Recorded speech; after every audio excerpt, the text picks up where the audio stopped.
வணக்கம் நண்பர்களே. தமிழக அரசியலில் முக்கியமான குறிப்பாக 2024 மக்களவை தேர்தல் குறித்த சில அப்டேட்ஸை பார்க்க போகிறோம். அதிமுக நேற்று முதல் கட்ட வேட்பாளர்கள் பட்டியலை ரிலீஸ் பண்ணாங்க. இன்னைக்கு இரண்டாம் கட்ட வேட்பாளர் பட்டியல் ரிலீஸ் ஆயிருக்கு. 17 பாராளுமன்ற தொகுதிகளுக்கான அதிமுக வேட்பாளர்கள் பட்டியலை ரிலீஸ் பண்ணியிருக்காங்க. அதில் குறிப்பாக சிம்லா முத்துச்சோழன் அவங்களுக்கு சீட்டு கொடுக்கப்பட்டிருக்கு. யார் இந்த சிம்லா முத்துச்சோழன் அப்படின்னு பார்த்தீங்கன்னா, திமுகவுடைய துணை பொதுச் செயலாளராக இருக்கக்கூடிய சர்குண பாண்டியன் அவர்களுடைய மருமகள் தான் சிம்லா முத்துச்சோழன் அவர்கள். இவங்க 2016 ஜெயலலிதா அவர்களை எதிர்த்து போட்டிட்டவங்க அப்படிங்கிறது குறிப்பிடத்தக்கது. சமீபத்தில் தான் திமுகலேருந்து வேலைக்கு அவங்க அதிமுகவில் சேர்ந்தாங்க. ஒரு மாதம் கூட ஆகலை. இப்போ அவங்களுக்கு திருநெல்வேலி பாராளுமன்ற தொகுதியில் போட்டியிடுவதற்கு, அதிமுக சார்பாக போட்டியிடுவதற்கு இப்போ சீட்டு ஒதுக்கீடு செய்யப்பட்டிருக்கு. இப்போ இது ஒரு பெரிய டிபேட்டாக ஏற்படுத்தியிருக்கு. டிபேட்டாக மாறி இருக்கு. என்ன டிபேட்டு அப்படின்னா, சிம்லா முத்துச்சோழன் அவர்களுக்கும் திருநெல்வேலிக்கும் எந்த சம்மந்தமும் கிடையாது. அவங்களாம் சென்னையில் இருக்கிறவங்க.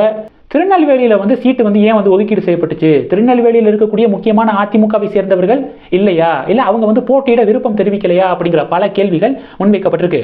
இப்போ ரொம்ப பரிச்சயமான முகம், ரொம்ப ஒரு ஃபேமஸான ஒரு பர்சன், ஒரு அரசியல் கட்சியில் இருக்கக்கூடிய ஒரு ஃபேமஸான பர்சன் அப்படின்னா எந்த பகுதியில் வேணாலும் போட்டியிடலாம். ஏன்னா அவங்கள அந்த பகுதியில் எல்லாத்துக்கும் நல்லா தெரிஞ்சிருக்கும். ஆனால் சிம்லா முத்துச்சோழன் அவர்களை சென்னையில் தான் நிறைய பேருக்கு தெரியும். திருநெல்வேலியில் யாருக்கும் அவ்வளவா தெரியாது. அப்புறம் எதுக்காக இந்த டிசிஷன் எடுத்தாங்க அப்படிங்கிறது தான் பெரிய வியப்பாக இருக்குது. திருநெல்வேலி மட்டும் கிடையாது, தூத்துக்குடியுடைய அதிமுகவுடைய வேட்பாளரும் பார்த்தீங்க அப்படின்னா சென்னை தான் அவங்களுடைய ரீஜியனு. சென்னையில் இருக்கக்கூடிய ஒரு நபருக்கு தூத்துக்குடியில் வாய்ப்பு கொடுக்கப்பட்டிருக்கு, தூத்துக்குடியை பொறுத்த வரைக்கும். ஸோ இது மாதிரி நிறைய டிபேட்ஸ் ஓடிட்டு இருக்கு.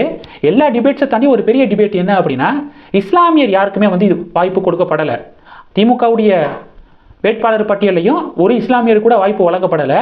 அதிமுகவுடைய வேட்பாளர் பட்டியலையும் ஒரு இஸ்லாமியர் கூட வாய்ப்பு வழங்கப்படலை அப்படிங்கிறத பார்க்குறோம். திராவிட கட்சிகள் பாஜக மீது இந்த விமர்சனத்தை முன்வைப்பாங்க. பாஜகவுடைய வேட்பாளர் பட்டியலில் ஏன் இஸ்லாமியர் யாரையும் காணோம், இஸ்லாமியருக்கே வாய்ப்பு வழங்கப்படலை, எத்தனை பர்சன்டேஜ் இஸ்லாமியருக்கு வாய்ப்பு கொடுத்துருக்கீங்க அப்படின்னு சொல்லிட்டு பாடம் எடுப்பாங்க. ஆனால் அப்படிப்பட்ட திராவிட கட்சிகளே அவங்களுடைய வேட்பாளர் பட்டியலில் ஒரு இஸ்லாமியருக்கு கூட வாய்ப்பு வழங்கப்படலை அப்படிங்கிறத நம்ம பார்க்குறோம். வாய்ப்பு கொடுக்கல அப்படிங்கிறத பார்க்குறோம். இதுவும் ஒரு பெரிய பேசு பொருளாக மாறி இருக்கு. திருச்சி, கள்ளக்குறிச்சி இந்த பாராளுமன்ற தொகுதிகளில் நேற்று தேமுதிகவுக்கு அதிமுக கொடுக்க போறாங்க அப்படிங்கிற ஒரு எதிர்பார்ப்பு இருந்துச்சு. தேமுதிகவும் கிளைம் பண்ணிட்டு இருந்தாங்க.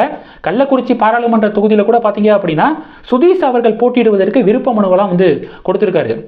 அப்படி இருக்கும்போது திடீர் ட்விஸ்டாக பார்த்தீங்கன்னா திருச்சி, கள்ளக்குறிச்சி பாராளுமன்ற தொகுதியில் அதிமுக போட்டிடுறாங்க அப்படிங்கிற ஒரு அப்டேட்டை பார்க்குறோம். இது ஒரு ட்விஸ்டாக மாறி இருக்கு. கோயம்புத்தூர் ரொம்ப முக்கியம். கோயம்புத்தூரில் அதிமுக சார்பாக சிங்கை ராமச்சந்திரன் அவர்கள் போட்டியிடுவதற்கு வாய்ப்பு வழங்கப்பட்டிருக்கு. திமுகவை பொறுத்த வரைக்கும் போன வாட்டி காங்கிரஸ் கோவை பாராளுமன்ற தொகுதியில் போட்டிட்டாங்க. இந்த வாட்டி காங்கிரஸில் கம்யூனிஸ்ட் போட்டிட்டாங்க. இந்த வாட்டி பார்த்தீங்கன்னா திமுகவே போட்டிடுறாங்க.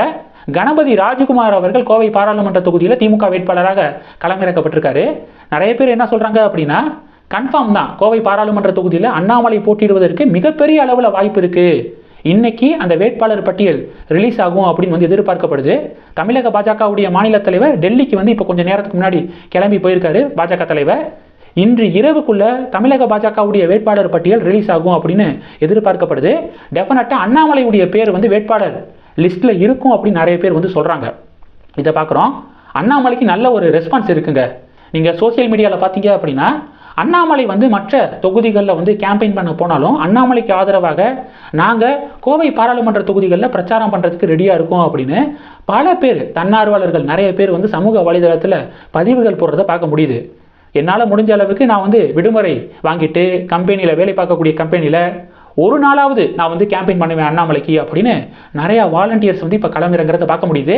இதுல இருந்து அண்ணாமலைக்கு யங்ஸ்டர்ஸ் மத்தியில், இளைஞர்கள் மத்தியில் எவ்வளோ ஆதரவு இருக்கு அப்படிங்கிறத நம்மளால புரிஞ்சுக்க முடியுது.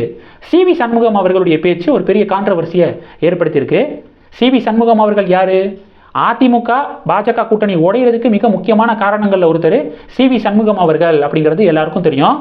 ஃபர்ஸ்ட் இந்த அதிமுக பாஜக கூட்டணியில் விரிசல் விழுக ஆரம்பிச்சது சிவி சண்முகம் அவர்களுடைய பேச்சினால தான். 2021 சட்டமன்ற தேர்தல் முடிந்த பிறகு ஒரு பொதுக்கூட்டத்தில் கலந்துக்கிறாரு.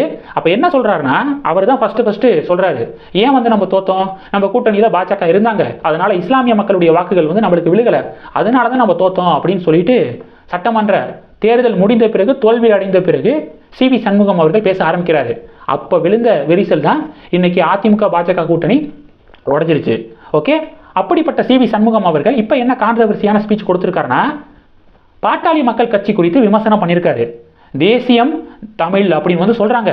தேசியமும் இல்லை அவங்க கிட்ட, தமிழும் இல்லை, வெறும் குடும்பம் தான், வெறும் குடும்பத்துக்காக தான், அது மட்டும் இல்லாமல் டப்பு தான் உங்களுக்கு முக்கியம் அப்படின்னு சொல்லிட்டு சிவி சண்முகம் அவர்கள் ஒரு ஸ்டேட்மெண்ட்டை கொடுத்துருக்காரு. வேற ஒன்றும் இல்லை, நம்ம மேலே இருந்த பாரம் வந்து நீங்கிருச்சு அப்படின்னு நம்ம நினச்சிக்கலாம் அப்படின்னு சொல்லிட்டு சிவி சண்முகம் அவர்கள் பேசியிருக்காரு. என்னங்க இப்போ வந்து குடும்பம் தான் உங்களுக்கு முக்கியம், டப்பு தான் முக்கியம் அப்படின்னு சொல்கிறீங்க. இதே சிவி சண்முகம் அவர்கள் தைலாபுரத்தில் ராமதாஸ் அவர்களை எத்தனை முறை சந்தித்து கூட்டணி குறித்த பேச்சுவார்த்தையை நடத்தினாரு, இந்த மக்களவை தேர்தலுக்கு நடத்தினாரு அப்படிங்கிறத நம்ம பார்த்துருப்போம். அப்போ கூட்டணி குறித்து அவங்க கிட்ட பேச்சுவார்த்தை நடத்த போகும்போது அவங்களுக்கு குடும்பம் தான் முக்கியம், டப்பு தான் முக்கியம் அப்படிங்கிறது தெரியலையா? உங்கள் கூட்டணி வேண்டாம், அதிமுக வேண்டாம், நாங்கள் பாஜக பக்கம் போகிறோம் அப்படின்னு சொன்ன பிறகு தான் நீங்கள் இதை கண்டுபிடிச்சிங்களா அப்படின்னு சொல்லிட்டு இப்போ நிறைய பேர் சமூக வலைதளத்தில் குறிப்பாக பாஜக பாமகவை சேர்ந்தவர்கள் கடும் விமர்சனத்தை முன்வைக்கிறாங்க. இதையும் நம்ம பார்க்குறோம். இப்போது முக்குளத்தோர் புலிப்படை அப்படிங்கிற ஒரு கட்சி, யாருடைய கட்சி, கருணாஸ் இருக்காரு பார்த்தீங்களா, அவர் என்ன பண்ணியிருக்காரு அப்படின்னா திமுகவுக்கு ஆதரவை தெரிவிச்சிருக்காரு. எதுக்குப்பா திமுகவுக்கு ஆதரவு கொடுத்தேன் அப்படின்னு சொல்லிட்டு ஒரு விளக்கம் கொடுத்திருக்காரு. சனானத்தை வீழ்த்தி சமூக நீதியை காக்க திமுகவுக்கு ஆதரவு தெரிவிக்கிறோம் அப்படின்னு வந்து குறிப்பிட்டிருக்காரு. மறுபடியும் சொல்றேன், சனானத்தை வீழ்த்தி சமூக நீதியை காக்க திமுகவுக்கு ஆதரவு. என்னடா சனானத்தை அப்படின்னு சொல்றியே அப்படின்னு நீங்க கேட்கலாம். நான் சொல்லலைங்க, அவர் வெளியிட்ட அறிக்கையிலேயே அப்படி ஸ்பெல்லிங் மிஸ்டேக்கோட தான் அறிக்கையை வந்து ரிலீஸ் பண்ணியிருக்காரு. சனானத்தை வீழ்த்தி சமூக நீதி காக்க திமுக ஆதரவு, விட்டா சந்தானத்தின் கூட வந்து போட்டிருப்பாங்க போல, சனானத்தையா. ஓகே, இப்போ வந்து திமுகவுக்கு ஆதரவை வந்து தெரிவிச்சிருக்காங்க, இதுவும் பார்க்க முடியுது. ஓகே, இதனால் வந்து அமெரிக்க அதிபர் தேர்தலில் எந்த ஒரு பிரச்சனையும் இல்லையே, அதிபர் எலெக்ஷனில் ஒரு பெரிய ஒரு திருப்பு முனையை வந்து ஏற்படுத்தும் அப்படின்னு சொல்லிட்டு கூட சில பேர் கமெண்ட் வந்து போட்டுக்கிருக்காங்க. முக்குளத்தோர் புலிப்படை திமுகவுக்கு ஆதரவு தெரிவிக்கிறது அமெரிக்க அதிபர் எலெக்ஷனில் வந்து ஒரு பெரிய ஒரு டேர்னிங் பாயிண்டாக இருக்கும் அப்படின்னு நிறைய பேர் பேசிக்கிட்டு இருக்காங்க. இந்த டாபிக்ஸ் எல்லாம் குறித்து உங்களுடைய பார்வைகளை மறக்காமல் கமெண்ட் பண்ணுங்கள். இந்த வீடியோ பிடிச்சிருந்துச்சுன்னா லைக் பண்ணுங்கள், ஷேர் பண்ணுங்கள், மறக்காமல் நம்ம சேனலை சப்ஸ்கிரைப் பண்ணுங்கள். மேலும் நம்ம சேனலுக்கு சப்போர்ட் பண்ணணும் அப்படின்னு ஆசைப்பட்டீங்கன்னா நான் பேசக்கூடிய வீடியோக்கு கீழே நன்றி அப்படிங்கிற ஆப்ஷன் இருக்குது, அதை கிளிக் பண்ணி உங்களால் முடிந்த தொகையை சேனல் வளர்ச்சிக்காக கொடுத்து உதவி செய்யலாம். இல்லை ஜாயின் பட்டனை கிளிக் பண்ணி நம்ம சேனலுக்கு மெம்பராக வந்து ஆகலாம். நன்றி, ஜெய் ஹிந்த்.